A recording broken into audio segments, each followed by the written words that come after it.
Very good evening to all of you. Welcome to our channel ज्ञान प्राप्ति academy banking. आज हम percentage का थर्ड वीडियो लेकर आए हैं आप लोगों के लिए, और यहाँ पे हम आज डिस्कस अलग अलग टाइप्स की वैरायटी ऑफ क्वेश्चंस करेंगे, जिससे जो भी हमने इससे पहले 2 लेक्चर्स में वीडियो पढ़े हैं, वीडियो में कॉन्सेप्ट पढ़ा है, उसको हम यहाँ पे रिलेट कर सकें। ठीक है, आज हमारा ये फर्स्ट पार्ट होगा फॉर प्रॉब्लम सॉल्विंग, जिसमें हमने सिर्फ रिलेटेड प्रॉब्लम्स लिए हैं। ठीक है, अगली क्लास जो हम आपके लिए लेके आएंगे उसमें हम अभी तक एसबीआई पीओ में या एसबीआई क्लर्क में या आईबीपीएस पीओ में, आईबीपीएस क्लर्क में, यानी बैंकिंग से रिलेटेड जितने भी परसेंटेज के क्वेश्चंस पूछे गए हैं प्रीवियस ईयर्स में, हम उसका कंप्लीट सॉल्यूशंस वीडियो आपके साथ डिस्कस करेंगे अगली क्लास में। लेकिन आज का क्लास हमारा बेस्ड किसके ऊपर है? आज का क्लास हमारा बेस्ड है वैरायटी ऑफ कॉन्सेप्ट्स के ऊपर में। तो वीडियो को लास्ट तक जरूर देखें और अपने कॉन्सेप्ट्स को और ज़्यादा स्ट्रॉन्ग और क्लियर बनाएं। तो चलिए बढ़ते हैं आज के फर्स्ट क्वेश्चंस की तरफ। अपना पहला क्वेश्चन है कि 37.5% ऑफ 488। देखिए दोस्तों, अगर मैं इस क्वेश्चन को सॉल्व करूंगा नॉर्मल तरीके से, तो मैं इसको लिख सकता हूं 37.5 परसेंटेज का मतलब upon 100 multiply by 488 and then ये डेसिमल हटेगा तो नीचे आएगा अपॉन में 10। ठीक है, समझते चलिएगा। ठीक, उसके बाद अगर मैं देखूं तो ये डाटा 25 से मिनिमाइज हो रहा है। अगर मैं इसको 25 से कट करूंगा तो ये 15 टाइम्स में कट होगा और ये वैल्यू 4 टाइम्स में कट हो जाएगी। अगेन मैं इसको अगर 5 से कट करता हूं तो ये 3 टाइम्स में कट होगा और ये 2 टाइम्स में कट हो जाएगा। इस वैल्यू को इससे कट करेंगे, you got 122 and that value after divided by 2 it becomes 61, यानी आपकी जो रिक्वायर्ड वैल्यू आएगी वो 3 × 61, दैट इज व्हाट 183। ये आपका करेक्ट आंसर होगा। चलिए यहीं पे हम एक ऑल्टरनेट कॉन्सेप्ट आपको बताते हैं।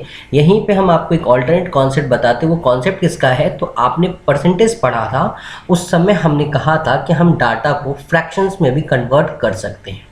अब 37.5% की वैल्यू आपने नहीं पढ़ी थी। आपने जो वैल्यू पढ़ा था, जो डाटा आपको याद कराया गया था या दिया गया था, उसमें आपने 101 पढ़ा था, 50% मतलब 1/2 पढ़ा था, 33.33% जो कि आपने 1/3 पढ़ा था। ठीक है, डायरेक्ट हम 1/4 पे चले गए थे 25% पे, बीच में हमें 37.5% नहीं मिला था। लेकिन अगर आपको याद हो तो हमने ये पढ़ा था कि 1/8 की वैल्यू 12.5% होती है। ठीक है, यानी कि अगर मैं दोनों साइड 3 से मल्टीप्लाई कर दूं तो 3/8 की वैल्यू कितनी हो जाएगी? 37.5%। तो बच्चों, अगर आपको परसेंटेज की वैल्यू याद होती तो इस डाटा को सॉल्व करने में और आसानी होती, और इसको हम सिंपली 3/8 मल्टीप्लाई बाई 488 लिख सकते थे। Then minimize the value by 61 and you got your required answer, that is 183।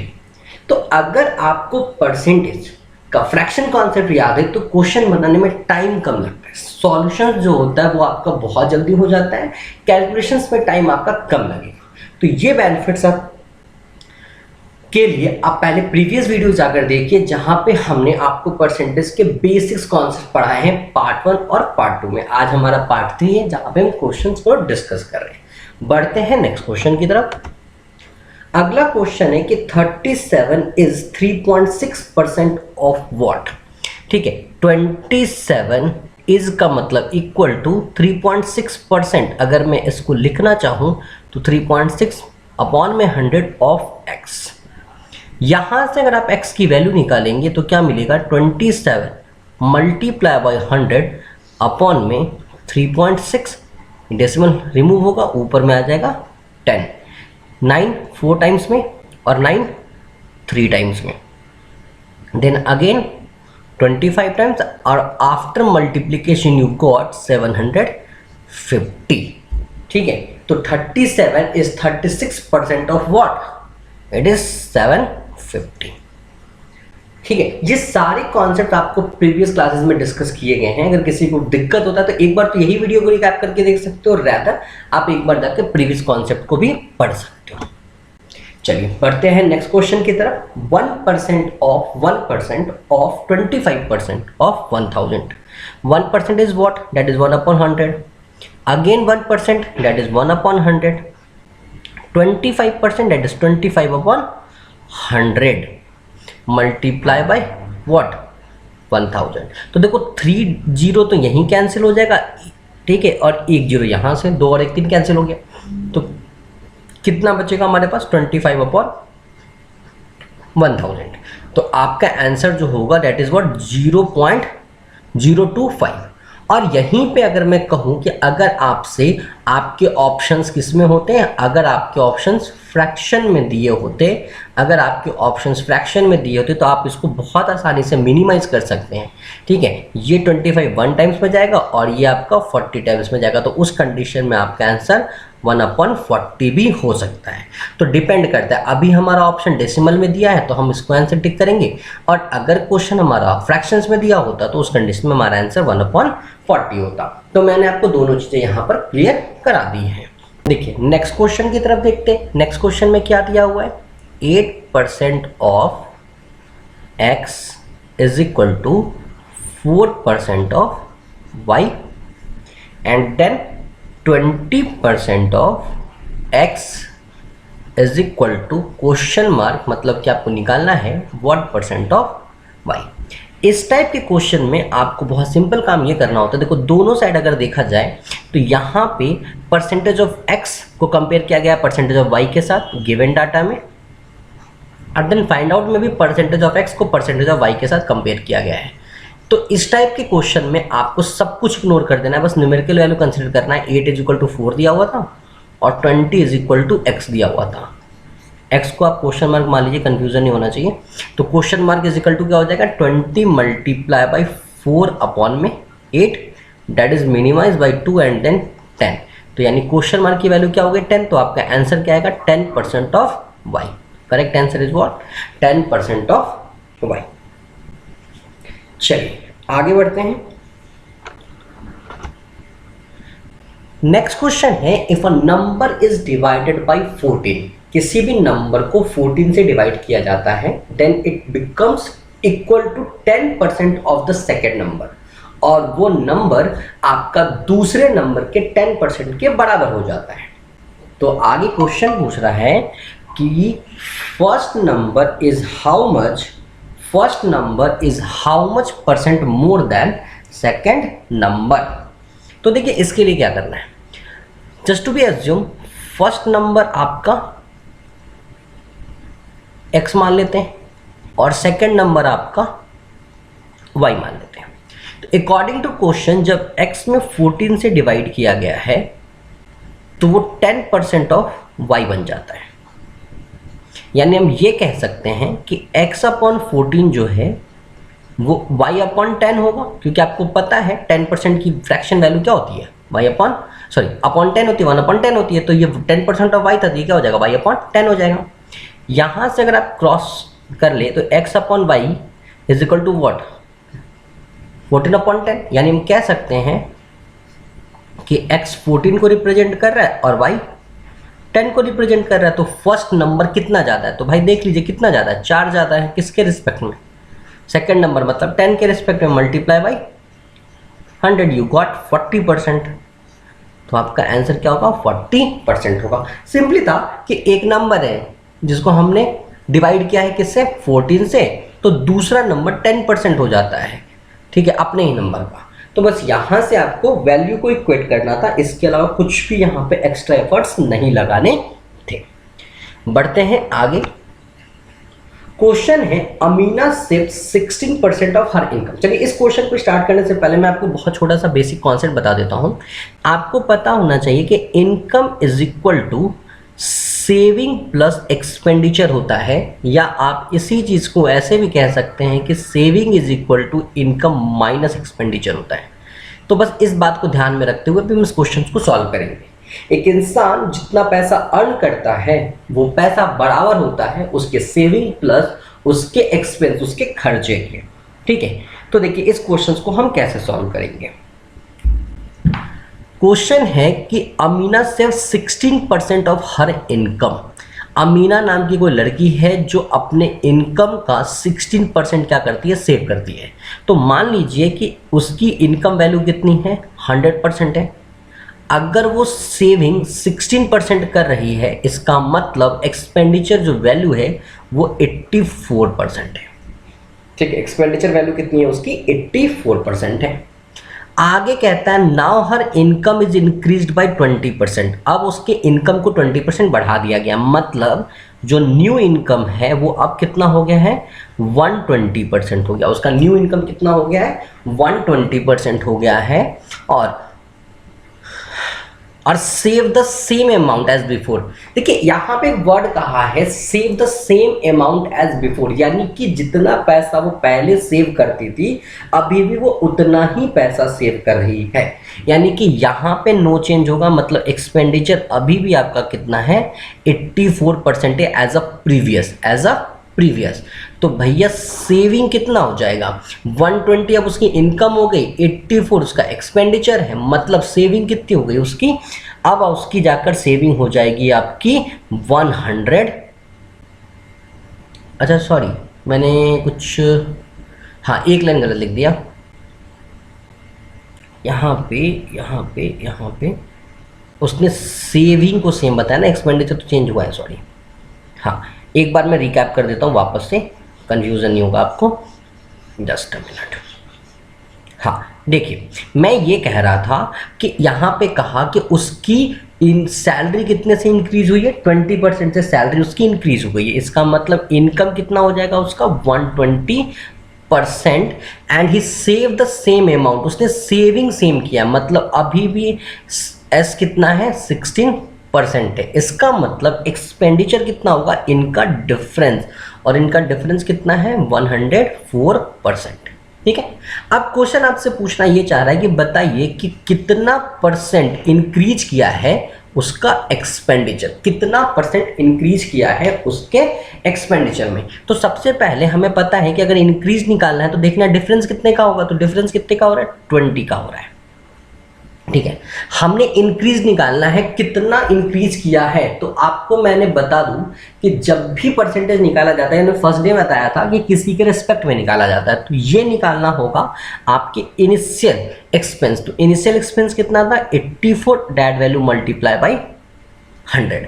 ये आपका 20 से कट होगा, सॉरी 20 कट होगा आपका 5 से टाइम्स में 4 के टेबल में, और ये 4 के टेबल से कट होगा 21 टाइम्स में, यानी कि 5/21 मल्टीप्लाई बाई 100। जब 5/21 को आप सॉल्व करेंगे you got 0.238 multiply by 100, that becomes 23.8%। That required enter is 23.8%। तो बस आपको यहाँ पे ये करना था, आपको यहाँ पे बहुत सिंपल सा काम ये करना था। इनिशियली हमने एक कॉन्सेप्ट पढ़ा था कि income is equal to saving plus expenditure होता है। क्वेश्चन में कहा कि 16% बच्चे ने क्या किया है, सेविंग किया है अपने इनकम का, तो उसके इनकम को हमने 100 मान लिया। सेविंग अगर 16% है तो एक्सपेंस कितना होगा, 84% होगा। अकॉर्डिंग टू क्वेश्चन अगर सैलरी 20% इंक्रीज की जाती है, तो अगर हम 100 को 20% इंक्रीज करेंगे it becomes 120%। And saving same है, तो सेविंग अगर 16% ही रह गया, तो जब इन दोनों का डिफरेंस निकालेंगे तो एक्सपेंडिचर कितना आएगा, 104%। एक्सपेंडिचर कितना आएगा आपका, 104%। बस यहाँ पे सिंपली आपको क्या करना था, अब कितना चेंजेज आया है, तो कितना चेंज आया उसके लिए क्या करना है, इन दोनों का लेना था हमें डिफरेंस, जो कि हमें मिला 21, और उसके बाद इस डाटा से, सॉरी 104 से नहीं, 84 से हमें क्या करना है, उस वैल्यू को कंपेयर करना है। तो you got 20/84 multiply by 100, then you got your required answer, that is what, 23.8%। चलिए बढ़ते हैं आगे की तरफ। हाँ अगला क्वेश्चन है आपका कि 40% of a number is 105 more than the 1/4 of that number. किसी भी नंबर का 40% 105 ज्यादा है उस नंबर के 1/4 पार्ट के। तो यहाँ पे ही आप अगर थोड़ा सा अपने कॉन्सेप्ट पे ध्यान दें तो 1/4 का मतलब होता है 25%। यानी कि कोई भी नंबर है जिसका 40% 105 ज़्यादा है उसके 25% से, तो आप कह सकते हैं कि जो 40% है वो इक्वलेंट किसके होगा 25% प्लस 105। यानी आप ये भी कह सकते हैं कि 15% की वैल्यू कितना पता है हमें 105 पता है। 15% की वैल्यू कितना पता है हमें 105 पता है। आगे बढ़ते हैं। क्वेश्चन आगे कहता है कि then what will be the difference between the number and 35% of the number. Question आपसे नंबर नहीं पूछ रहा है, क्वेश्चन आपसे डिफरेंस पूछ रहा है। किसका किसका? एक्चुअल नंबर और 35% ऑफ नंबर। तो आप खुद जानते हैं कोई भी नंबर अपने आप में कितना होता है 100% होता है। तो 100% ये नंबर डिफरेंस किसके साथ निकालना है 35 के साथ। तो 100 माइनस 35 कीजिए, यानी आपसे क्वेश्चन कितने परसेंट की वैल्यू पूछना चाह रहा है 65% की वैल्यू पूछना चाह रहा है। तो बस आपको यहाँ पे 65% ऑफ x निकालना है। डाटा को आप क्या करेंगे क्रॉस मल्टीप्लिकेशन। तो x is equal to 105 multiply by 65 upon में 15 that will be divided by 7 and will become 455। That required answer is 455। अब यहाँ पे आप एक बात समझना, दो डाउट्स हो सकते हैं। पहला जो मुझे लगता है एज ए स्टूडेंट वो पहले मैं क्लियर कर देता हूँ, फिर मैं एक बार क्वेश्चन को रिवाइज करा दूंगा, ठीक है। जो मुझे पहला डाउट लगता है कि बच्चे कभी कभी इस बात से कंफ्यूज हो जाते हैं कि यहाँ पे परसेंटेज साइन था, यहाँ पे परसेंटेज साइन था, तो यहाँ पे क्यों नहीं है। तो बरखुरदार इसलिए नहीं है क्योंकि इसका परसेंटेज इसके परसेंटेज को क्या कर देगा कैंसिल कर देगा, ठीक है। तो हम परसेंटेज लिखते ही नहीं है ताकि हमारा टाइम भी बच जाए और कैलकुलेशन में आपको प्रॉब्लम्स भी नहीं है। दूसरी बात करते हैं, मैं एक बार रिकैप कर देता हूँ। क्वेश्चन कहा है यहाँ पे 40% किसका, एक नंबर का जो कि 105 ज़्यादा है किससे 1/4। अभी जैसा कि मैंने बताया 1/4 का मतलब क्या होता है 25%। कोई भी नंबर जिसका 40% उसके 25% नंबर से कितना ज़्यादा है 105। यानी कि हम कह सकते हैं कि अगर 40% की वैल्यू निकालनी है तो आप 25% में किसको ऐड कर दो 105 को ऐड कर दो। तो वहां से मिला हमें क्या कि 15% की वैल्यू कितनी होती है 105 होती है। 15% की वैल्यू कितनी होती है 105 होती है। फिर क्वेश्चन पूछता है कि ओरिजिनल नंबर और 35% ऑफ नंबर का डिफरेंस फाइंड आउट कीजिए। तो ओरिजिनल नंबर 100 होगा, 35 और 100 का डिफरेंस निकालेंगे तो 65% की वैल्यू आपसे पूछी जा रही थी। तो बस उसके बाद आपको बस सिंपल सा क्रॉस मल्टीप्लिकेशन करना है और आंसर आपके समक्ष आ जाएगा। चलिए बढ़ते हैं आगे। क्वेश्चन है कि in a village 30% of the population is literate. किसी भी गांव के 30% लोग क्या है लिटरेट है। 30% लोग क्या हैं आपके लिटरेट हैं। इसका क्लियरली मतलब है कि 70% क्या होगा इलिटरेट होगा। 70% क्या होंगे लोग इलिटरेट होंगे। अब कहता है कि अगर पूरे सिटी का पॉपुलेशन 6600 है तो बताइए इलिटरेट पर्सन कितने होंगे। तो बहुत सिंपल सा दोस्त है, आपको 70% की वैल्यू निकालनी है किसकी 6600 की, ठीक है। क्योंकि ये जो डाटा दिया हुआ था किसका दिया था लिटरेट का। तो अगर 30% लिटरेट तो इलिटरेट कितने होंगे 70% होंगे। बस सिंपली सॉल्व कर लीजिए आप इसको, ठीक है। 4620 आपका आंसर होगा, मतलब ऑप्शन बी आपका सही होगा। हाँ, ये क्वेश्चन हमने कल किया था, ऐसे ही टाइप के, सेम वैल्यू थी या नहीं थी वो मुझे याद नहीं है, पर हाँ डाटा अलग हो सकता है, पर कॉन्सेप्ट आपको हमने पढ़ाया था। क्वेश्चन ये है कि successive discount of 20% and 30% are equivalent to single discount of. अगर दो लगातार डिस्काउंट दिए गए हैं, एक 20% दिया गया है, एक 10% दिया गया है, तो बताइए कि इक्विवेलेंट अगर वैल्यू निकाली जाए इन अ सिंगल फॉर्म तो वैल्यू क्या होगी। तो जैसा कि हमने आपको कल बताया था, अगर 20% डिस्काउंट दिया गया तो वैल्यू कम की गई है, तो 100 से 20 माइनस कर लीजिए, दैट इज 80%। और 80% को हम क्या लिख सकते हैं 80/100 लिख सकते हैं। अगेन 10% डिक्रीज हुआ है, तो 10% को हम क्या लिख सकते हैं, 90/100। हमने सारे परसेंटेज को फ्रैक्शन में कन्वर्ट कर दिया, इसलिए अगेन परसेंटेज में कन्वर्ट करने के लिए हम क्या करेंगे, 100 से मल्टीप्लाई कर देंगे। अब आप सिंपली सॉल्व कर लीजिए, ये 100 कट जाएगा, ये 0 से ये, इस 0 से ये, यानी कि 72 तो वैल्यू आएगी। अगर आपने कल की क्लास अटेंड किए बच्चा, तो आपको मैंने बताया था कि ये आपका आंसर नहीं होता है। इस वैल्यू को आपको 100 से क्या करना पड़ता है, माइनस करना पड़ता है, और उसके माइनस करने के बाद आपको कितना मिलेगा, 28%। तो ये आपका करेक्ट आंसर होगा। तो बात आती है 72 क्या है, तो 72 वैल्यू आपको पे करनी है, 72% आपको क्या करना है, पे करना है। तो इसका मतलब आपको डिस्काउंट कितने का दिया जा रहा है, 28% का आपको क्या मिल रहा है, डिस्काउंट मिल रहा है। मैं आपको फिर से बता दूं, अगर किसी को कोई डाउट हो रहा हो तो एक बार वीडियो को जरूर रिकैप करके देखिए। मैं अपनी तरफ से पूरी कोशिश कर रहा हूं कि मैं वीडियो को बहुत स्लो ले चलूं। फिर भी अगर किसी को कोई प्रॉब्लम है तो आप वीडियो को रिकैप करके जरूर देख सकते हैं। आपके बेसिक्स छोटे और बड़े जैसे भी डाउट्स हैं वो क्लियर हो सकते हैं आपके, ठीक है। चलिए आगे बढ़ते हैं। क्वेश्चन है आपका कि if the edge of a square will be doubled, अगर हम क्या करते हैं, स्क्वायर के एज को डबल कर देते हैं, तो बताइए percentage of increases in the area is what, तो कितना परसेंट एरिया आपका चेंज होगा। तो अब आप सोचो कि अगर वो डबल कर रहा है तो इनिशियली कितना होता है, 100 होता है, इनिशियली कितना होता है, 100 होता है। तो अगर वो डबल कर रहा है तो कितना हो जाएगा, 200 हो जाएगा। कितना हो जाएगा, 200 हो जाएगा। अब आप सभी को पता है कि स्क्वायर दिखता कैसा है, इस प्रकार का दिखता है आपका स्क्वायर। अब हमने आपको कल कहा था कि जब भी परसेंटेज चेंज का क्वेश्चन आता है तो आप देख लीजिए कि कितने एक्सिस पे वैल्यू हमें मिल रही है। आपको पता है कि स्क्वायर में दोनों एज सेम होता है, तो अगर मैं इसको 100 कहूँगा तो इसको भी 100 कहूँगा। जब क्वेश्चन में डबल कहा है, यानी कि अब ये फिगर कुछ आपका इस प्रकार डबल हो गया होगा, और डबल होने के बाद इसकी वैल्यू 200 और इसकी वैल्यू 200 हो गई होगी, ठीक है। तो बताइए चेंजेस कितना आ रहा है, चेंज तो 100 ही इंक्रीज किया ना, चेंज कितना किया, 100 इंक्रीज किया। तो भैया समझना बात को, अब आपको क्या करना है, बहुत सिंपल से इस चीज को समझना है जो मैं समझाने जा रहा हूं।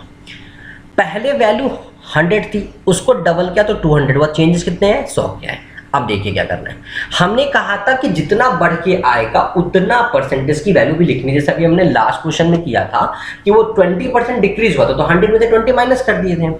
अब वो यहाँ पे आप देखोगे तो वो डबल हुआ है, तो 100 से वो 200 हुआ है, तो हम 200% को क्या लिख सकते हैं, हम 200% को 200/100 लिखेंगे।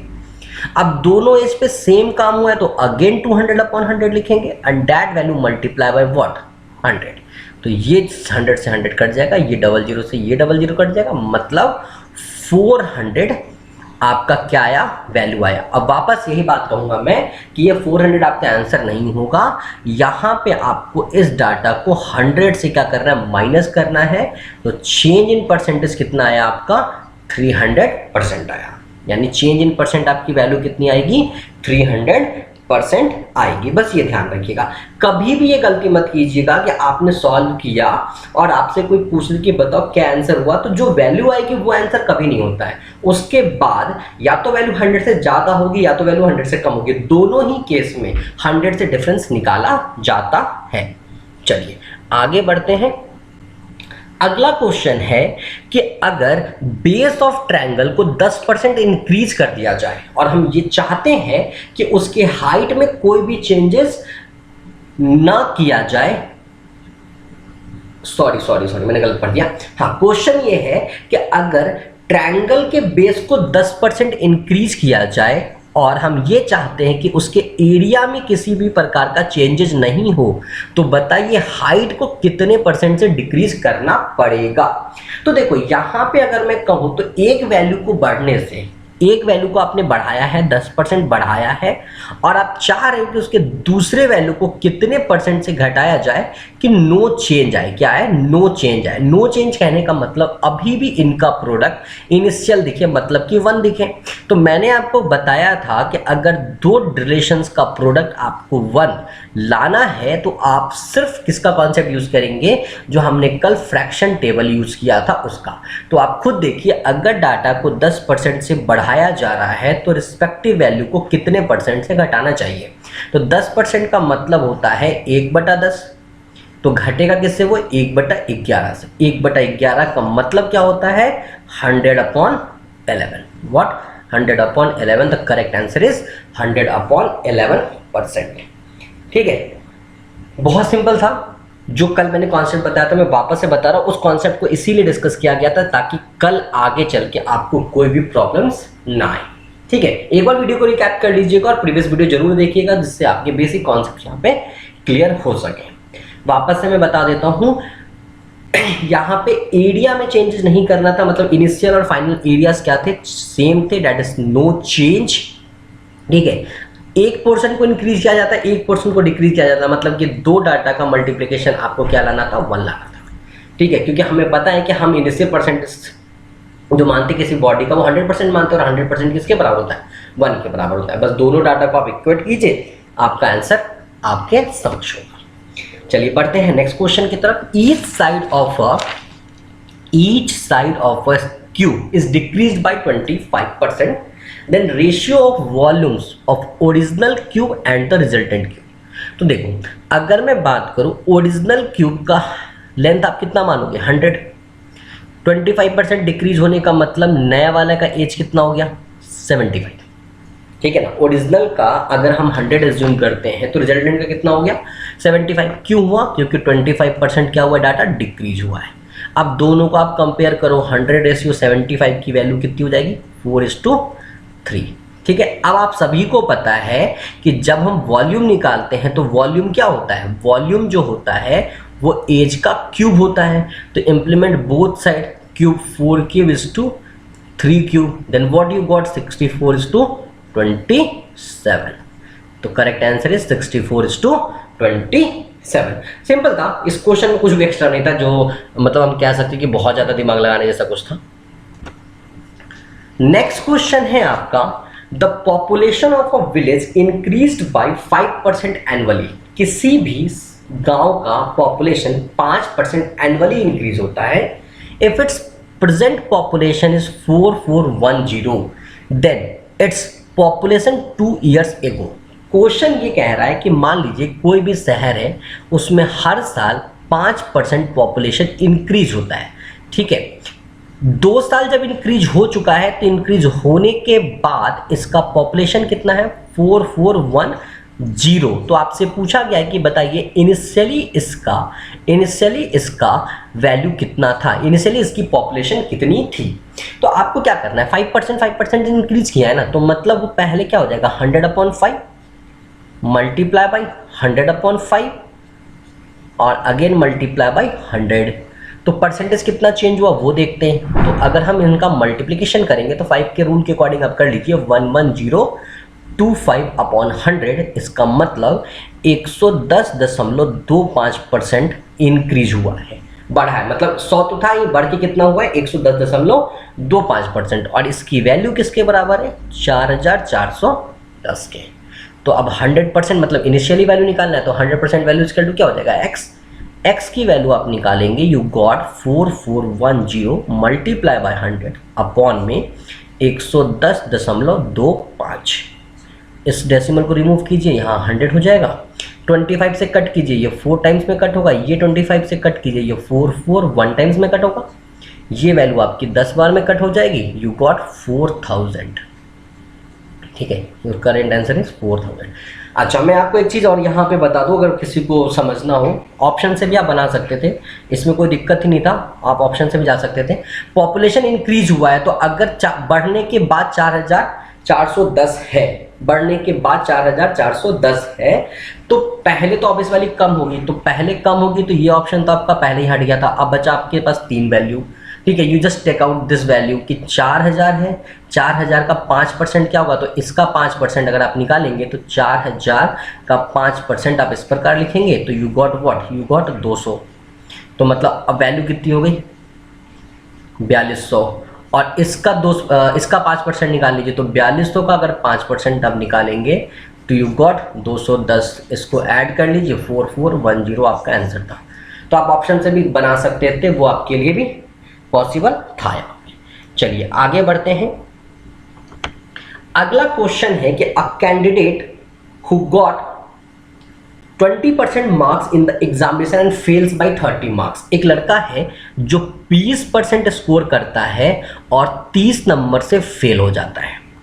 वहीं उसी एग्जाम में दूसरा बच्चा है जो 32% स्कोर करता है और वो 42 मार्क्स ज़्यादा लाता है, मोर लाता है, ठीक है ना, पासिंग मार्क्स से। तो क्वेश्चन पूछ रहा है, बताइए कि पासिंग परसेंटेज की value, sorry passing percentage of marks की वैल्यू क्या होगी। अब आप ये समझो कि अगर मुझे इस बच्चे को सिर्फ पास करना होगा तो मैं क्या कहूँगा, अगर मुझे सिर्फ पहले बच्चे को पास करना है तो उसके मार्क्स में 30 नंबर ऐड कर दो तो बच्चा पास हो जाएगा। और मैं दूसरे बच्चे में ये कह सकता हूँ कि जितना भी उसने स्कोर किया है अगर उसमें से 42 नंबर को माइनस कर दिया जाए तो वो बच्चा सिर्फ क्या होगा, पास होगा। आप समझना यहाँ पे बात को अच्छे से।